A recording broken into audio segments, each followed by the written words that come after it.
Hello guys, ഇന്നൊരു morning video എടുക്കാൻ വിചാരിച്ചാട്ടോ. ഇന്ന് ഗോതമ്പ് ദോശയും മുട്ട റോസ്റ്റുമാണ്.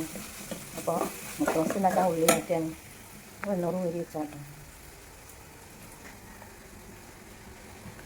അടുപ്പിലങ്ങനൊന്നും വെക്കലില്ലാട്ടോ, ചോറ് മാത്രമേ വെക്കാറുള്ളൂ. അപ്പോൾ ഗ്യാസിൻ്റെ പ്രശ്നങ്ങളാണ് അടുപ്പത്ത് വെക്കണം. അപ്പോൾ ആ തക്കാളി ഇട്ടോ, ഞാൻ ചോറും അധികം റൈസ് കുക്കറിലാട്ടോ വെക്കുക. അപ്പോൾ ഈ ഗ്യാസ് ഇങ്ങനെ ഇപ്പോൾ വിറകുണ്ടായിരുന്നു വീട്ടിൽ, അപ്പോൾ വെക്കണതാണ് കേട്ടോ.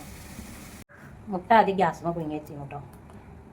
ഇവിടെയാണ് നമ്മൾ ഗ്യാസ് എടുപ്പിട്ട് പുറത്ത് ഒരു വർക്കേരി ഉണ്ടാക്കിയിട്ട് അതുമേനെ ഇവിടെ വെച്ചിട്ട് അങ്ങോട്ട് ഉള്ളിൽ കൊണ്ടുപോയി വെക്കാനാണ്. അപ്പോൾ അടുപ്പിൽ കത്തിക്കാൻ ഇവിടെ ഓരോന്നോരോന്ന് എടുത്ത് കൊണ്ടുപോയിട്ട് അവിടെ വെക്കുന്നത്.